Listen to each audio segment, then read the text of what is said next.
Hi, everybody. Thanks for being here tonight in the interview room.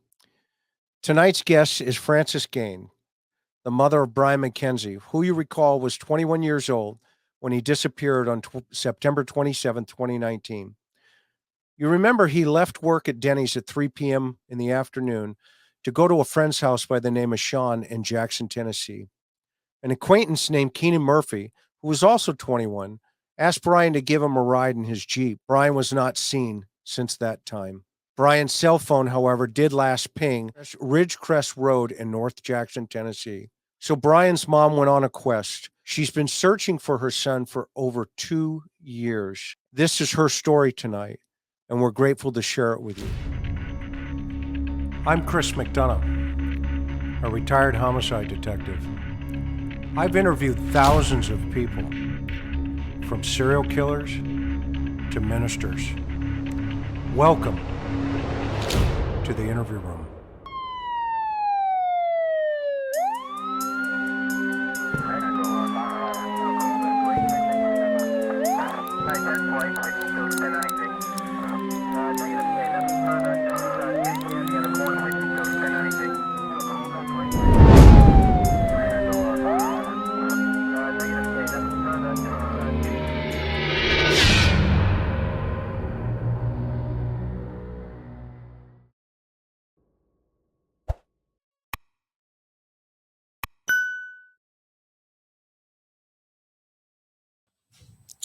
Aloha, everybody, and welcome to the interview room. My name is Chris McDonough, and if this is your first time here, we hope that you enjoy the program that we're going to present to you tonight. I have a really, really special guest, but before I introduce this young lady, I want to thank everybody who's subscribed and have been members of this channel and has followed us on this journey. I want to thank all of our moderators. We can't do this without you. And tonight, I want to give a lot of time to our guest here. We have Frances Gaines, mother of Brian McKenzie. And I first met Frances about just over a year, maybe a little bit longer. I can't remember exactly. How long has it been when we first? It's been a little over a year. Yeah. Yeah. And why did we meet, Frances? Let's talk about your son, Brian, and September 27th, 2019. And I'm going to tell you a little bit, I'm going to tell our audience a little bit about how special you are and how special your family is. And if you're not familiar with Brian McKenzie's case, this mom has a movie in her coming. And hopefully somebody picks up this story and honors his name, because this mom, who I met over a year ago, has been searching for her son just about every single day for 2 years. And then he was discovered within a short distance of where she had pointed the authorities in the beginning of the investigation. So, Frances, first of all, how are you doing?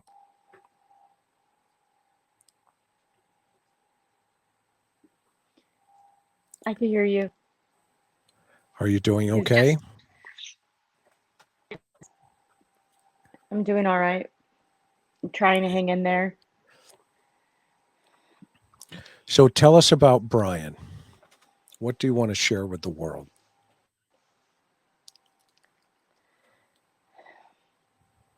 My son has a great character.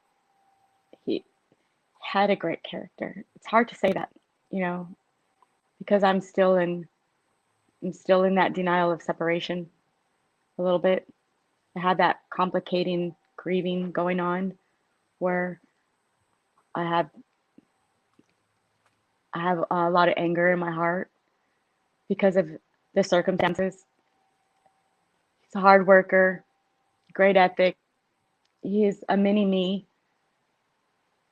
I'm not saying that because I'm trying to say, oh gosh, I'm perfect or anything. By all means, no. Nobody is perfect really.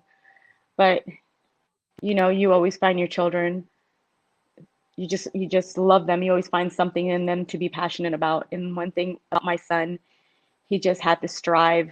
He wanted to try to meet all his goals. He had dreams.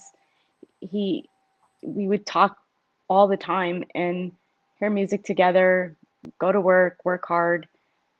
And it was always, like I said, it was never just Francis and never just Brian. It was always Brian and Francis.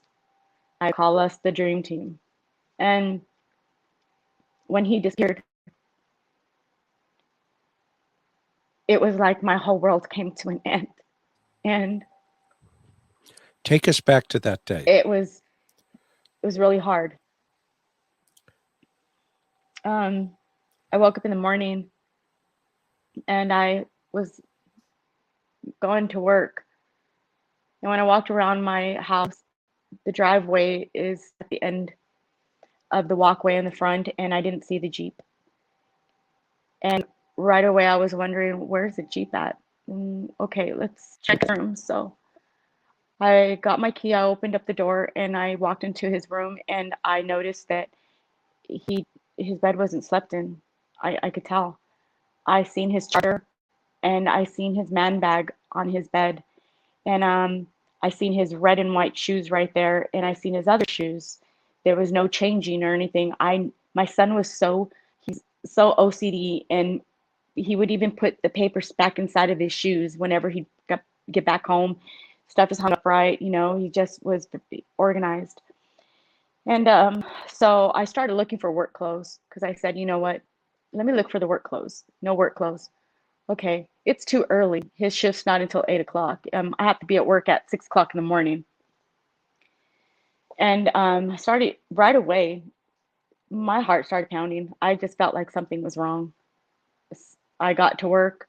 First one I seen was the person he was with last, according to some servers, and also it was a Friday, it was a payday, and I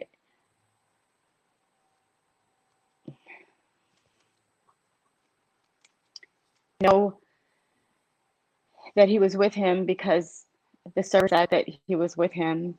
And I asked him, I said, you were with Brian yesterday. Where is he at? He didn't come home. He's like, what are you talking about? I was like, he didn't come home yesterday, and his bed wasn't slept in. He's nowhere to be found. Can you let me know where he's at or what's going on? Did you see him? Do you know where he went? He's like, just relax. He goes, he probably went out and, I hate saying this, he probably went out and got some booty.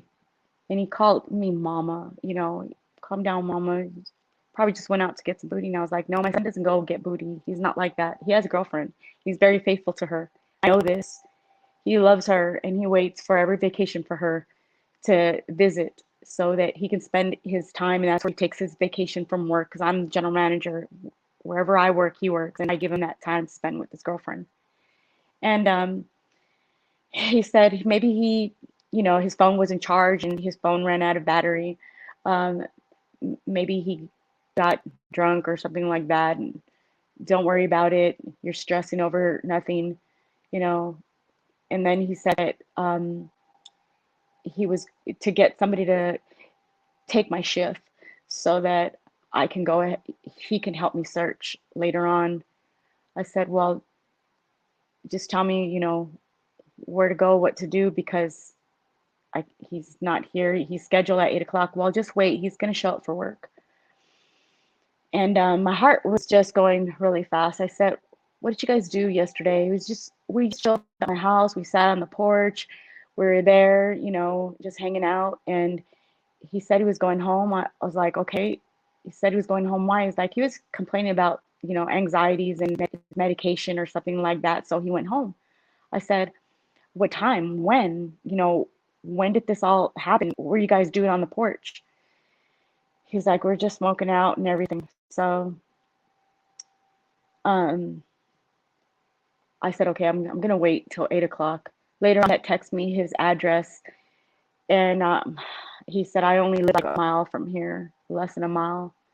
He's like, okay, and tipped him out, and then he had left. I waited.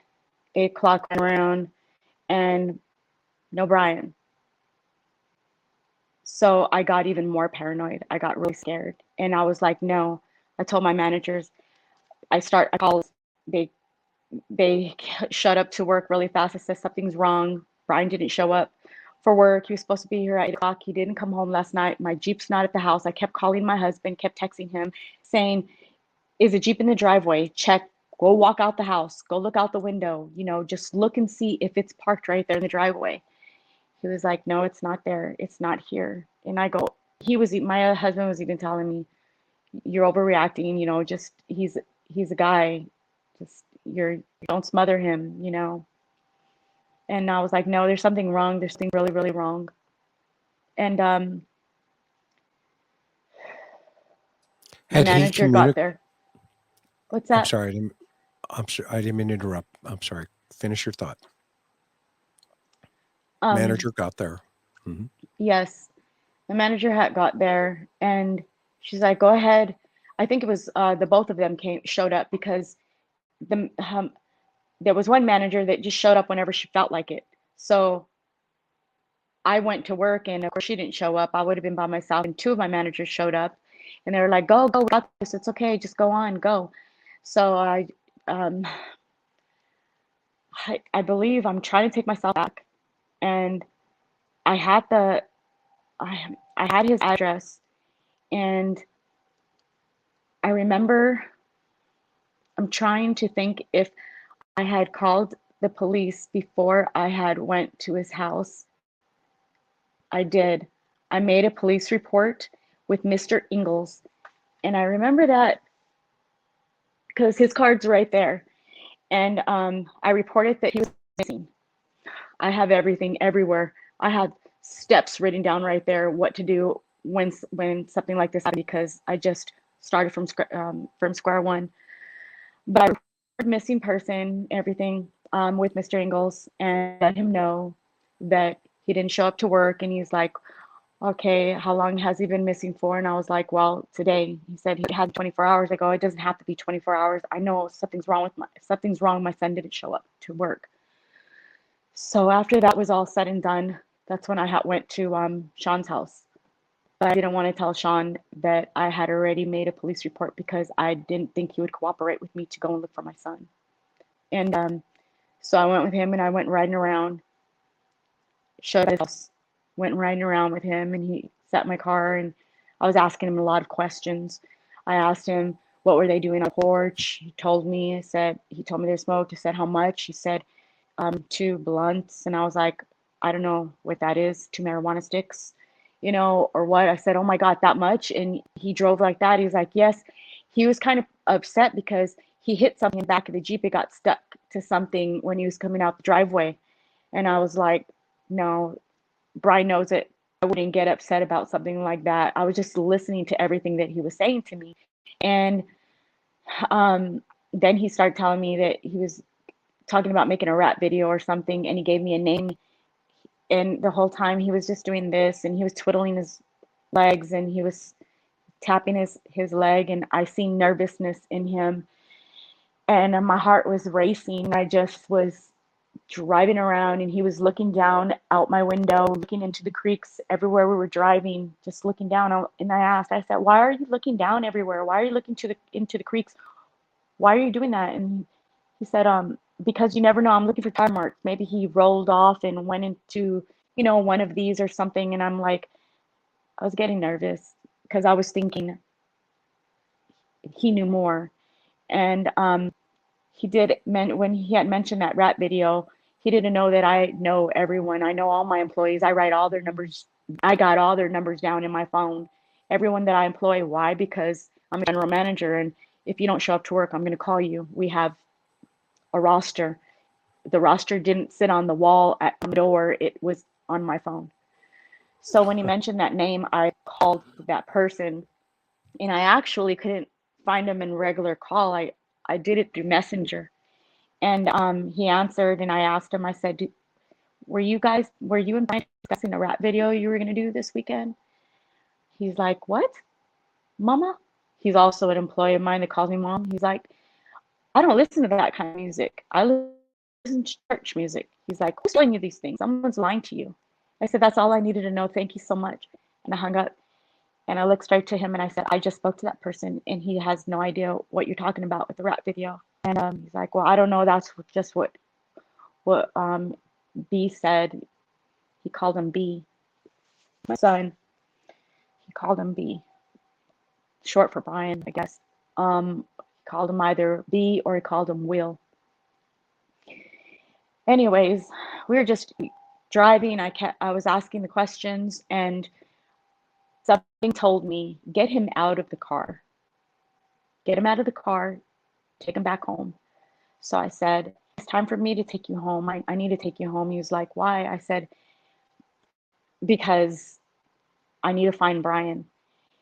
And he said, "But I'm helping you. I'm helping you look for him." I said, "I know, but I'm just really nervous right now, and I really need to find Brian. I don't know. I need to go.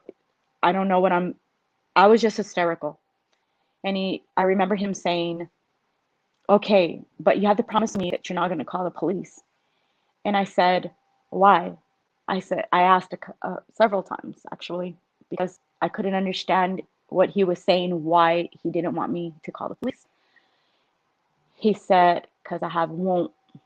I said, "You what?" And I said, "Why don't you want me to call the police? It's important. He's gone. He's missing. I want to find him." He said, "I have a won't." I said, "You have a warrant?" He said, "Yes." I said, "For what?" And he goes, "It's a warrant. It's probation, something about probation." And I said, "Okay, I will call the police." And I said, "And I'm lost. I don't even know where I'm at." And he said, "Don't worry, because this is Jackson. You can keep going and you're going to end up in the same place, like a big circle." Which it did seem like that, because when we were going straight, it's like we came out to a road where all I had to do was make a left and then get to his house. He says, "See, I live right here. This is my street right here." He turned and I dropped him off, and he got out. And once again, he said, "You promise you're not going to call the police?" I said, "Yes, I promise." No, I broke the promise. Um, when I went to work, I told them that I had drove around and everything. And when I got there, my manager said, "Francis, come here. I need to talk to you." I was like, "What is it?" And she said, "So and so wants to talk to you." He was my cook. She said, "It's very important that you speak to him." I said, "Okay." I went over there by the manager door and the cook line, kind of, and he was pacing and pacing. And I said, "What's wrong?" And he goes, um, "You're being lied to. There was a very bad person that was sitting on the porch. And you need to know that he was there and your son, and it wasn't just them two on the porch. There was somebody else on that porch with your son." I said, "Who?" And he told me the name. I said, "Well, who's that?" He said, "A very bad person. Francis, you're being lied to. So knows more than what he's telling you." And I don't know if I was supposed to mention any names, but I mean, the whole entire community knows the names and they can just fill in the blanks. Well, and that So, person's in custody for something else, right? yes. And, He's killed how but many people? that person has killed two people and he injured two people. Okay, And, and, go ahead. and they're all in the same, they were all done the same way. He asked for a ride from the two Mexicans, which is a Jose and Julio. And Julio, he shot in the back of the head, and then he shot Jose in the face also, which Jose needed to get reconstruction to his face. And then that was on September 25th, and my son went missing on the 27th, being asked for a ride, and he disappeared.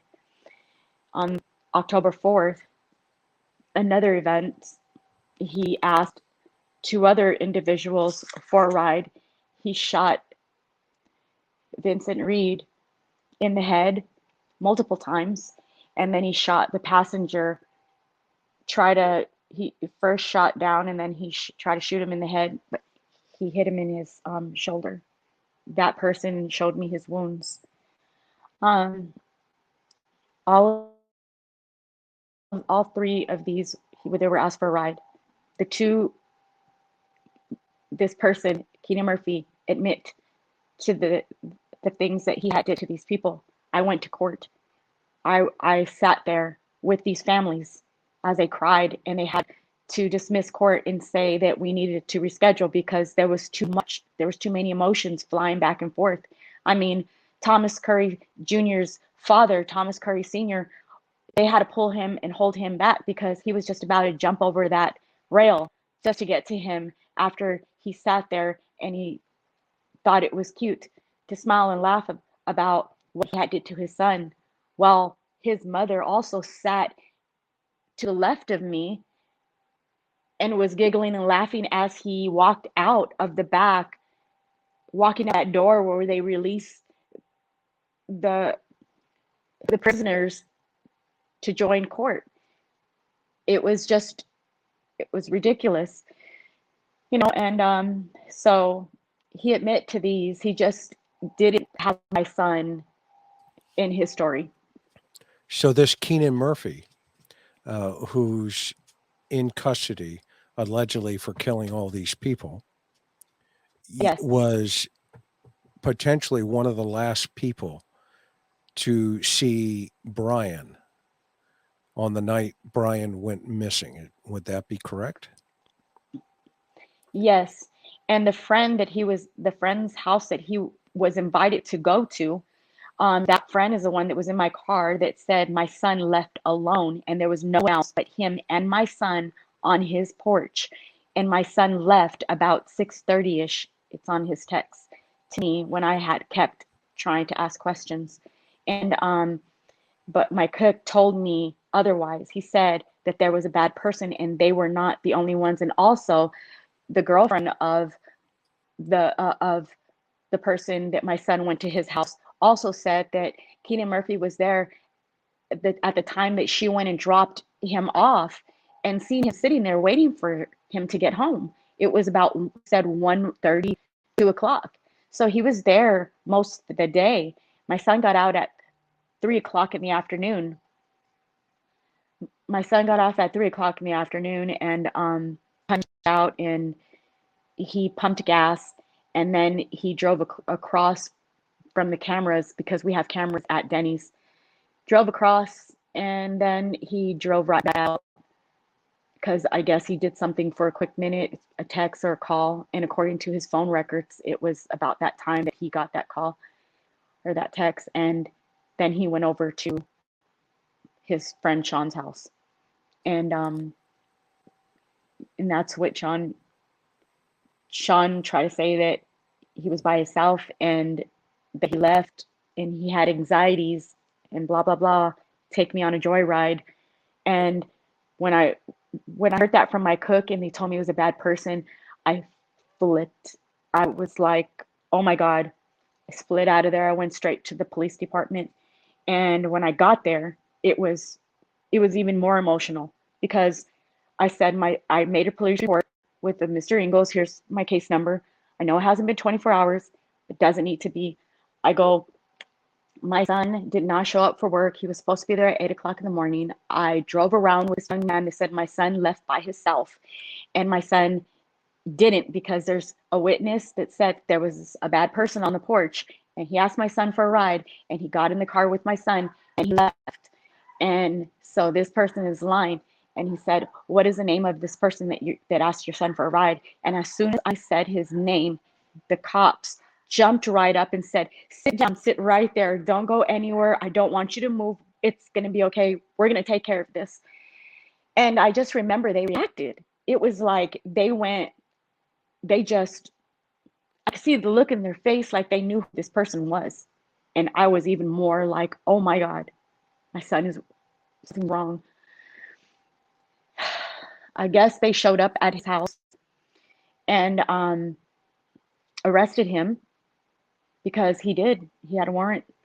And it took for them, thank God he had the warrant, because when they were able to arrest So him and take him in they showed up. They showed up at whose house? Keenan's house or Sean's? at Sean's house, Okay.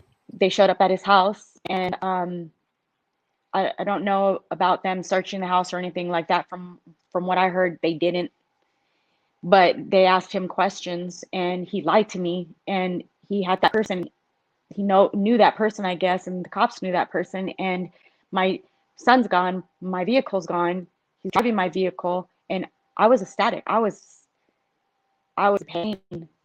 I remember, and it took for them to arrest him, and I guess they did a polygraph on him when he was in there because he agreed to do one, and they found out, yes, he left with someone. He left with Keenan Murphy. So every time I hear someone saying he passed a polygraph, uh, that he didn't do anything to your son, or this, that, he passed a polygraph to prove that he's a liar.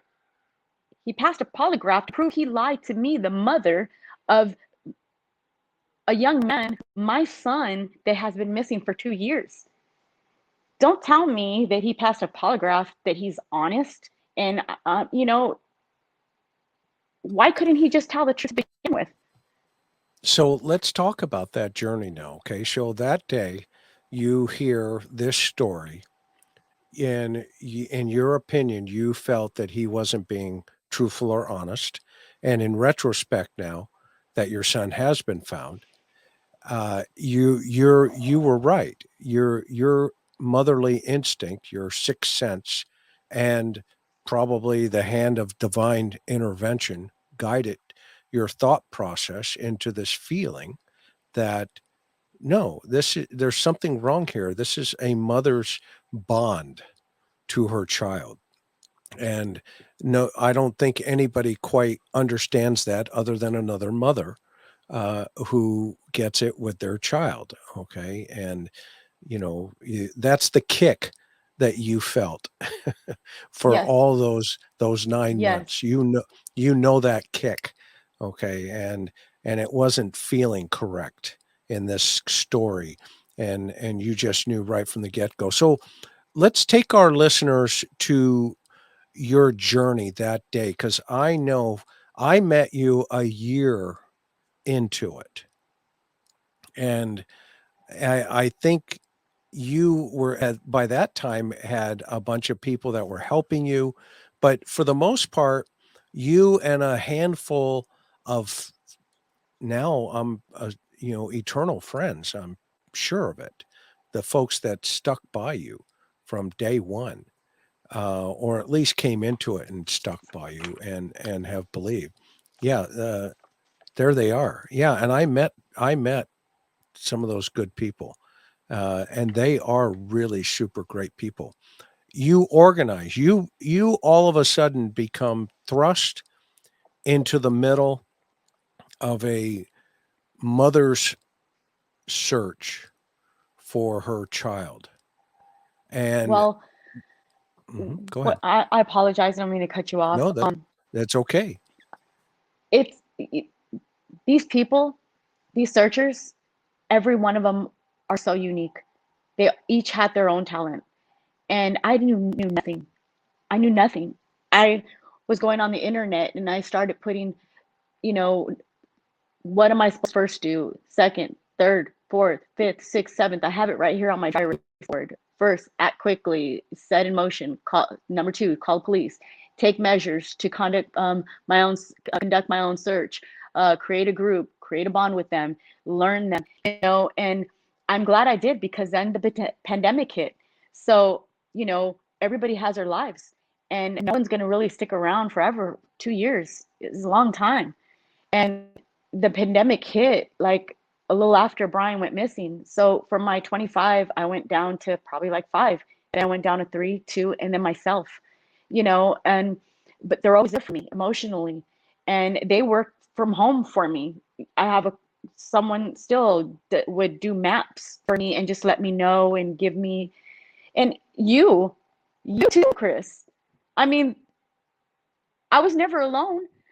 I would send you my location every time I would be out in Mississippi or Nashville or just find a lake, and I'm like, you know where I'm at in case I disappear. I mean, you didn't leave me neither. Someone just didn't have to be there as long as I set my location and said to you or to Mike or Tina or someone. And I just went from reactive to proactive because I had to react, but then I had to learn how to do everything on my own. And I got all the skills from all of these wonderful people that helped me. And I ended up out there by myself. And I didn't want to give up. And I promised my son that I wouldn't. It was go get him, and I'm not going to stop until I bring him home. And I have a bunch of kids here. When you all gave me strength. You all gave me strength and a lot of prayers,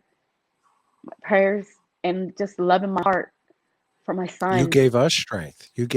I think you gave the world strength. I can't tell you how influential you've been in the lives of so many people. And, you look at, I would watch you. And as we couldn't always be there, but to your point, we would text and you get all these messages, and every once in a while a couple calls just to make sure that you're if you needed anything. But you're the one always, and and understandably so, and that's Buddy in the background. If you hear my little Jack Russell, forgive me. He's a nut. But you're the one that was changing lives around you while simultaneously trying, desperately to make sense of what you were doing. I mean, every single day. And when I went out there to see you guys in Tennessee, just to the little rake. Tell everybody about the office there. That's Brian's room, and tell everybody about the office. I created this office because I had to think and I had to focus. Um, and I felt closer to Brian. I felt like this office wasn't just for me. It was where I can really think and maybe he could help me find him and I get clues. I got my maps up and started marking places that were points of interest and places that were cleared, and trying to go off a 4-mile radius. And like I said, I learned a lot from my searchers. I didn't do this all by myself, but I continued it after everybody had to go their own ways due to living their own lives and the pandemic. But I just gathered all this. I had to be proactive. I had to figure it out. I had to be a big girl and put my big pants on and know that Brian's not here to do this for himself. And the cops are not going to be out there every single day running the streets for that one person. They have stacks and stacks and stacks of files. My son's not the only one missing out there. I had to do my job as a mother. I was blessed with my son. I feel like he was a gift from God. And there's probably not a lot of religious people out there, but if not, I think you need to be, because he does exist. The times where I felt like I wasn't going to make it I couldn't do it anymore. I would sit right here in Brian's room and I would cry and I would say, I'm getting tired, but I'm not going to give up. But please give me the strength to keep doing this if I have to do it till I'm 70, 60. No, not far from it because I'm almost 50. That's fine. Just keep giving me the strength to do this. I lost 40 pounds through it all. and I had to make myself eat just so that I can keep myself strong, because I was working and then searching as much as I could. And I found myself in the scariest areas, but it didn't matter because I had one goal, and that goal was to find my son. And when I was out there, so many people are missing. I was I ended up feeling like if I found someone else while I'm in the process of finding my son, then I'm going to do that. I wasn't just out there. I was out there to find my son, but I just got this motivation to where I was just like, I'm out here. And if I'm going to find someone, I'm going to find someone, I'm going to bring them home along with my son too. I came across creeks that had horses' heads in them. And I thought at one time when I had my fork, it was in a creek. I seen hair flowing in the water, and I got scared. It looked like a little girl. And I got my fork and started trying to grab it. And I tried to grab it, and when I pulled it, finally I noticed that it was hair and it was a head. And when I flipped it over, the tongue flew over. It was a horse's head. Somebody was dumping animals, shooting them in the head and dumping them into this creek. I go to the other side, there's a dog right there shot in the head. And I find bones all the time. And I was always calling cops out to determine whether they were human or whether they were animal. And I think I felt like I got on their nerves. Some of them, a lot of them were respectful to me and would be like, no, you call us out anytime. It doesn't matter. It's okay. There has been a couple of times where I felt disrespected. And I think that that was probably at the beginning of everything. Um, and they didn't really take me seriously until they were called multiple times and I didn't stop. And I called and I called and I called and I called and I wanted them to know who I was and I was serious. Don't laugh at me because I want to find my son. I'm out here not for a joyride. I'm not out here to get attention from you. I'm out here to find my son. So you want to help me? And they started feeling what I was feeling because they were seeing me so much. I was like, it's Francis, and then we're family. I'm looking for our family member. Because when it started coming out at the end of the day, it was with more respect. You know, they knew I was desperate and they knew I was serious and I was not going to give up. And they would hug me when they'd leave, and some would stop and pray with me, and I would find a purse and I'd give it to them, put in a bag. Or at the end of the day, they knew that I was not giving up and they were going to be called no matter what. And I think that this whole 2 years of searching and going through everything that I went through and finding the things that I found prepared me for the day that I was going to see my son one last time. Okay, take a deep breath. Sorry. Okay. It's okay. You have every right to feel what you're feeling, okay?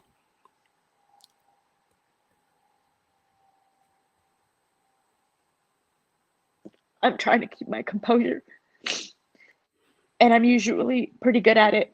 People don't even understand or know how I worked through all of it, and I would go to work and I'm a different person because I have to separate and balance it out. I have to balance my life. I have to be a mom. I have to work, pay the bills. I have to look for my son. And you just got to seesaw and make sure that, you keep that balance, because if not, I can fall. And then what happens if I fall? Then there's not going to be a Brian. There's not going to be someone to take care of the family. I mean, of course, yes, I have a husband and he can work and he's working now. But you understand what I'm saying. I'm sure. It just really I'm really angry because I don't believe that this was an accident. And I believe solely with my heart that somebody hurt him. And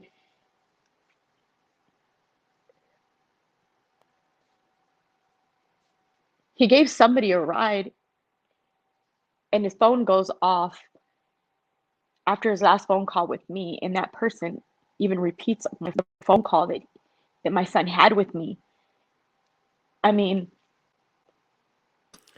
Yeah, so let's back up for a second. go. Do you know the cause of death yet? No, don't know anything. I don't know anything because I'm not told anything. It's part of the investigation. I haven't Okay, even so got my vehicle back. okay, so I have my son. they're holding that close to the vest. Okay. There's a reason they're holding that information, and it could be connected to that gentleman that you suspect could be involved. Have you had an opportunity? And we don't need details on YouTube, right? Because we do not want to compromise any ongoing investigation. Okay, especially around Brian, because you have paid the dues to have justice, and we don't want to compromise in any way, shape, or form what that could look like. Okay. Um, right now, Absolutely. you're in phase 2, and I love your shirt, by the way. I got this. Okay. that is that Brian's saying is, I got you. So today okay. I wore this. I seen it in the store and it reminded me of Brian because he always would tell me, I got you, Mom. And he also has a picture in his bathroom and it says, you got this. And I always taught him to prosper himself in the morning and by telling him, you did great yesterday, and you're gonna do better today, or you look great today. We're gonna have an awesome day today. And I would catch him doing that sometimes in the mirror. And I was really, really, it would make me feel really good because he listened to the things that I taught him because he has a good heart. I'm sorry, go right ahead. No, that's you can You talk know, about Brian 24/7, 365. I'll be here to listen. Okay. And the world will listen. And we're gonna have the world listen to about him, because I think you're gonna have to write a book, and you're gonna have to tell a mother story. And one, quite frankly, I've been doing this a long time, as you know, and we've talked, for a long time now, and you've yes. come to know our family. And, your story is compelling. It's amazing. I mean, you go through all of this, you're raising all these red flags. There was even a point where you believed you might have recovered some of his clothing, if I recall, right? His Mhm. pants Yes. and his belt, and you turned all of that into the authorities. And so let's fast forward and stop me anytime, by the way, because if any of this becomes too much, I want you're more important emotionally than the story. Okay, so if you just say, hey, can we take a breather? You know me, just yes. The answer is yes. Okay, and we'll come back in 50 years if we have to. Okay, but what's important is you and your family in the healing process now. And so that day comes. Tell us about the day, August 29th, almost 2 years later, when you get that phone call, or how do you learn that? And well, let me back up for a minute. When you and I had a conversation, what was my focus for you a year ago? What did I ask you to focus on? Your exact instructions, your exact instructions were as I was crying because I didn't want you to leave me, but you had to go, was focus on the Jeep. The Jeep is the key, and make sure that everybody you look for that Jeep because that Jeep can be the missing puzzle. And that's very important. I know your son is important. Yes, your son is important. I'm not saying to take focus away from your son, but what you really need to focus on is a Jeep because your son you have to be honest, and you know this, you said, he probably isn't mobile, but the Jeep is mobile. And I did. I listened and I tried. I chased so many Jeeps down, Chris. It's just crazy. I, I mean, they even want I to press know you charges did. on me a couple of times. I know you did. I would walk up to them, you know, and I would ask if I could look at the VIN number, or I would just, I was trying. And it was right here down the street from where I could swear. And I found some pants at the end of Hoppabarker Road. And then I live on the other side of Hoppabarker Road. And my son took that road, Hoppabarker Road. Even a pedestrian texted me, somebody on Facebook Messenger even texted me and said, I seen the Jeep with stickers going down Hoppabarker. And I called my detective to let him know that there was a Jeep going down the road, and that was probably about 4 or 5 months ago. And he said that he would check on satellite, but there's 7 Jeeps that are like mine in the area. But this person was so persistent, and he was just like, I seen the stickers. I know that that was your Jeep. But of course, you know, I don't get answers back. I have to be my own detective. I can only give information, but I don't get information. I don't know what the plan is. I don't know what's going on. I just have to sit back and hope that and pray that they're doing their job and not giving up on my son. And I cannot give up on my son. I had to keep going and keep bugging and keep looking for that Jeep like you told me. So that day comes. Walk us through that. Unpack that day.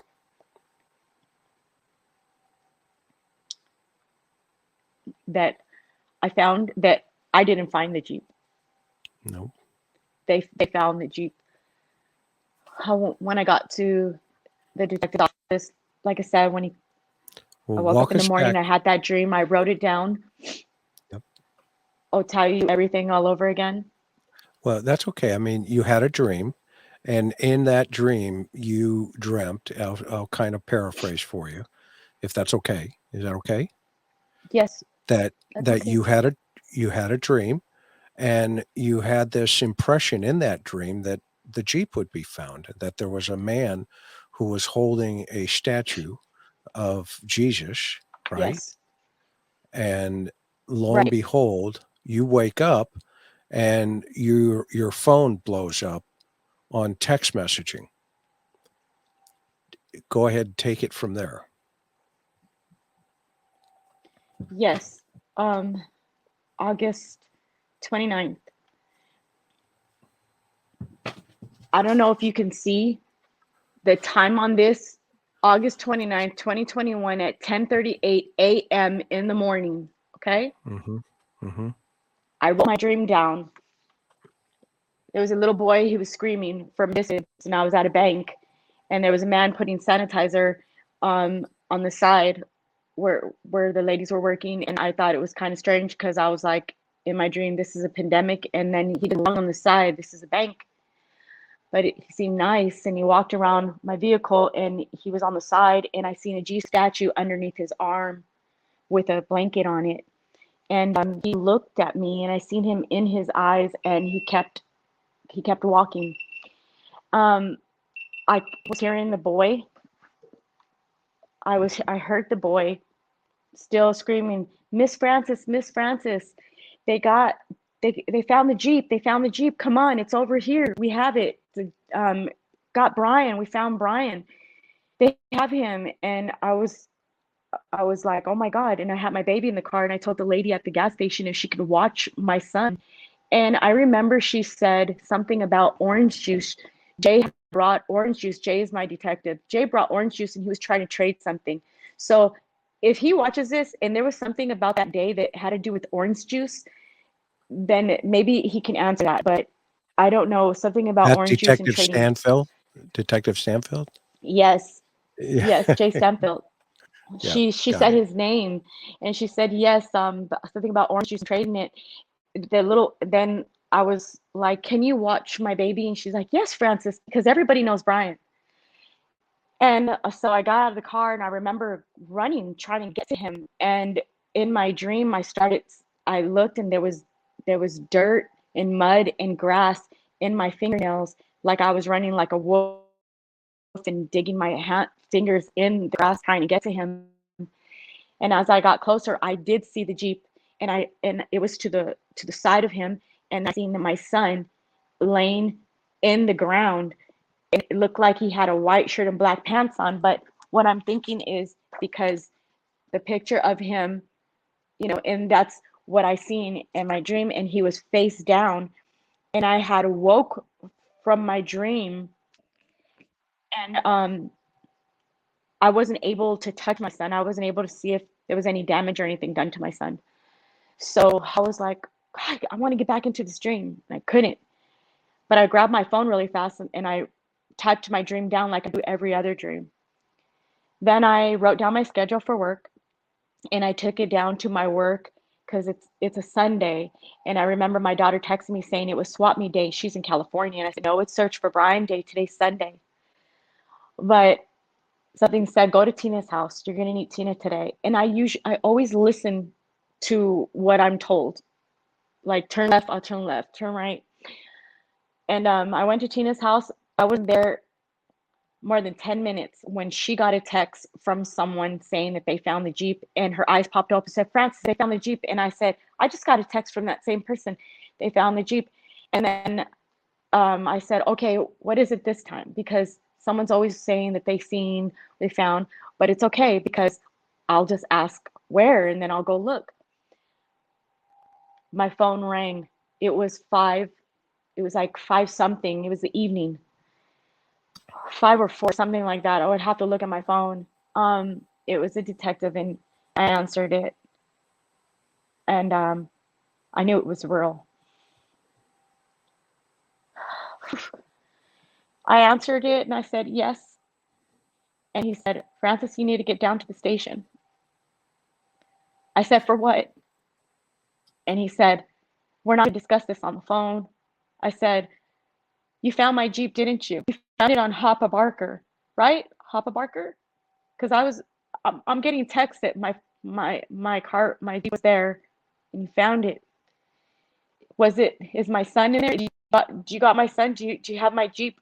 He said, I said, we're not going to discuss any of this over the phone. You need to come to the station. And I told him no. I argued a little bit. I don't remember exactly the conversation word for word, but I said okay, and then we hung up. And Tina and I, of course, it's Tina and I. We do what we want. We've been doing this for 2 years. Yep.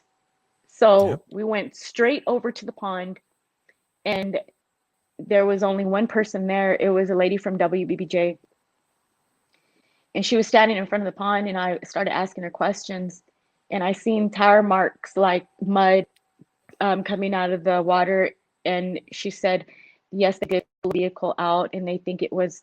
She said it was a Jeep that had the Star Wars stickers, and she heard about it, and I was like, oh my God.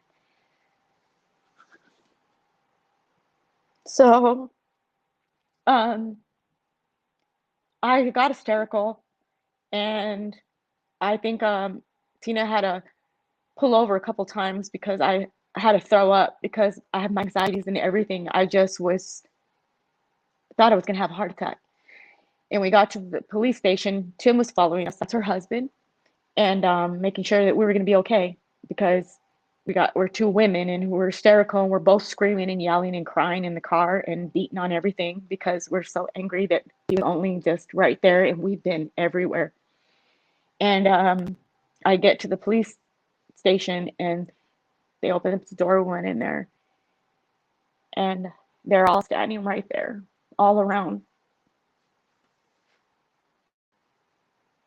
And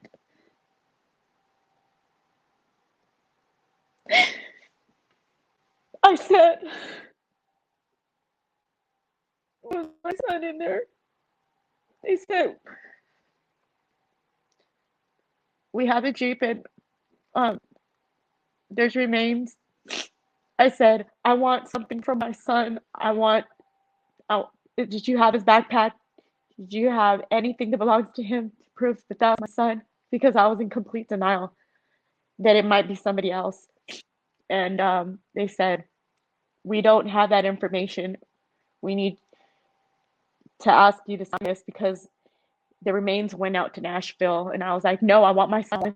Where is he? And they said, we can't happen. And I even called to one of the detectives that I had created a bond with because he's had a lot of, things happen to him with his family.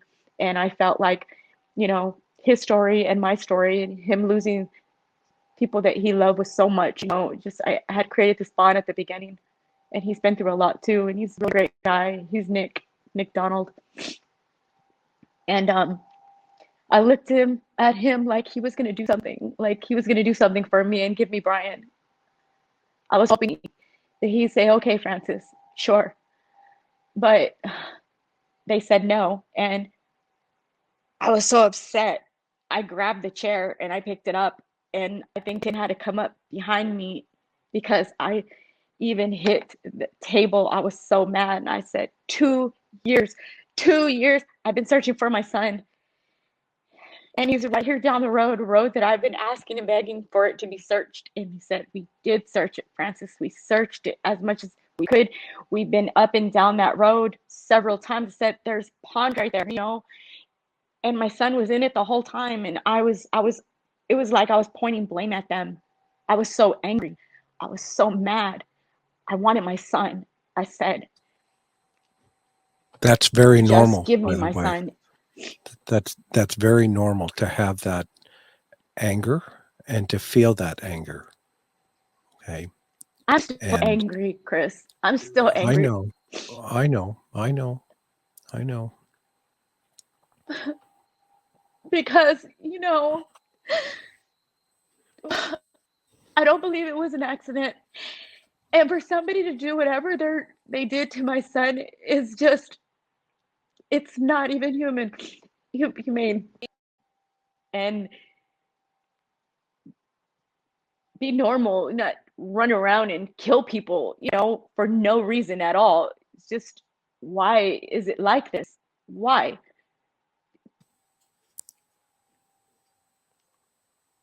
I had a bad life growing up. I know people would not look at, me and say, oh, she doesn't, not her. You know, I had to I had to fight my way through life a lot of times. It's My okay. son didn't have to. That's why I brought him here. I brought him here to have a good life, to have the four seasons, to not have to worry about their neighbor, to not have to worry about, going to the store, and it's a better chance for them here. It's not so expensive, and everybody's 10 years behind out here. You can wave at them, and they'll wave at you. They wave at you, don't know you. And, in California, you wave at someone, they'll give you the bird. And it's like, I don't know you. But then you have this that happens, and you're trying to make sense of it. I try every day. I'm trying to figure it out. Why? Okay, so as a friend, you and I have had these conversations at length, and Mhm. we're not going to figure it out when I've been where you are 18 years ago, and that I had those exact same emotions. We all did, my whole family. And as a parent, the everything is off schedule when we lose our child. Everything. There's none of that. I was angry. I couldn't believe it. All the emotions that you're expressing, I completely empathize with. I felt them. And you have every right to feel them and to have them and to process them. But your shirt though is the messaging that Brian would want you to always have. I got this.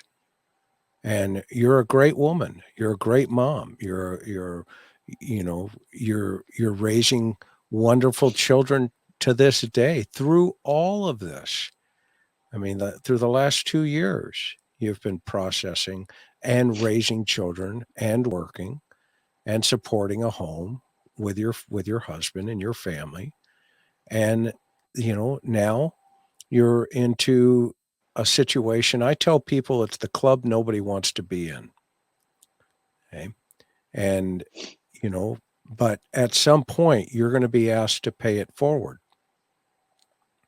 because there's going to be another Francis come across you, and you're going to be on this side of the coin listening and understanding. And I think that you should empower yourself. And this is just my opinion, and it's not worth 2 cents, by the way. But it, you know, if you continue to empower yourself by writing and write your story. I mean, Richard, and as an example, Richard and Mary Chris, Maya Miliete's uh, sister. She's been looking for her sister for almost a year, just under a year now. And I mentioned to them, I said, you have to meet Frances Gaines. She's been looking for her son for over 2 years. And, this was before Brian was found. And so those are the type of people that you can help and that you can continue to give back in his name, in his honor. Okay. And I love everything behind you because you really have walked the walk. You've just not, you've lived it. You've actually been there, done that. Okay. And there's your This stick. Yep. is my Go ahead. staff. There's your rake. That's right. I've seen I that call it thing. my staff. Yeah. I believe St. Jude had a staff, and that's my staff. There you go. See? And so you're gonna empower people with that. Okay. You're gonna empower people, and don't stop. Don't stop.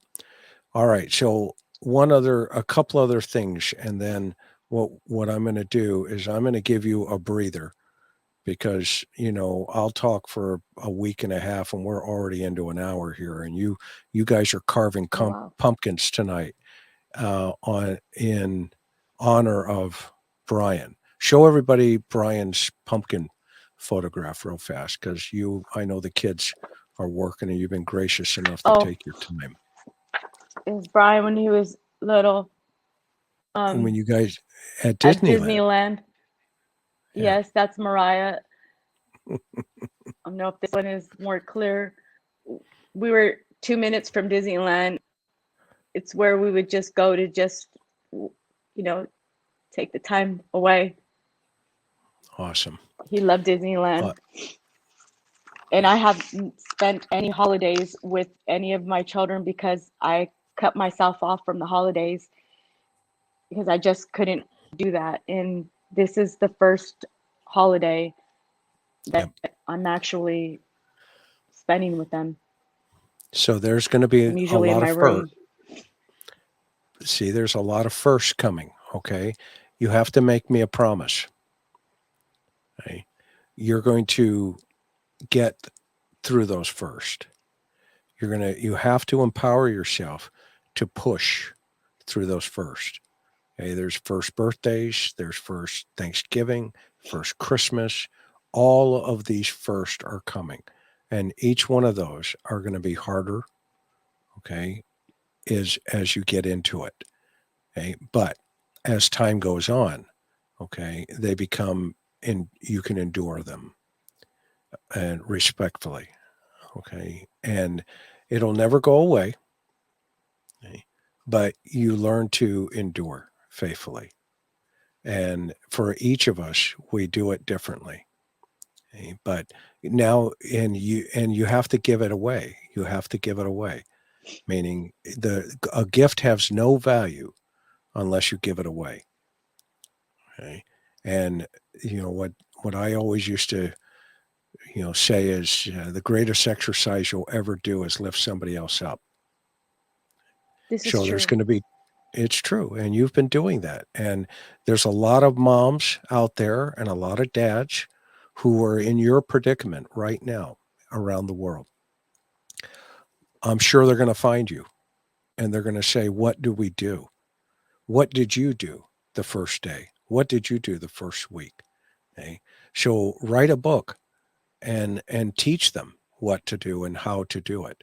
And we're going to, here on the interview room, as you know, we're going to keep, I made a commitment to you. And I'm not going to ever back away from that, okay? The second phase now is let the investigation, because it's still active and fluid, they're involved in it, let it take its course, okay? And the next time, let's check in with the world anyway, with TIR in terms of YouTube. Let's check in when there's an arrest and or charges of some sort, okay? And then we'll walk through that behind the scenes like we have in the past. So is there anything that you want to share that I haven't brought to the surface for you that you feel is important that you want to tell the world? I'm going to give you the last word, and then how do I end my show, right? With Hawaii, right? With an uplifting song, we go to Hawaii. Okay, I know. Yeah, I know. Yeah.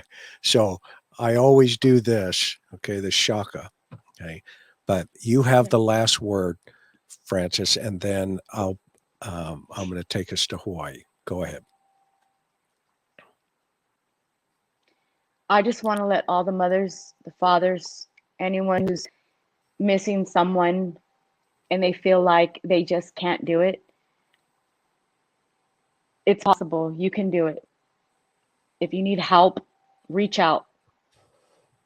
I could help you, or I could guide you. You have to react and learn how to be proactive. Utilize the people around you. Prayers are good. If you're not religious, there's other ways. There's steps, and you can do this. You just don't give up. Don't ever give up. Don't let anybody convince you to give up. Do what your heart feels. Don't listen to anyone. If they try to be negative, try to be positive. Try to reverse their negativity and make it a positive. Just like they say, turn that frown upside down, you can do that with negative also. Because if I would have listened to all the negative that I've listened to the past 2 years, I would have gave up a long time ago. But it was not going to happen. You got this. Just like Brian would say.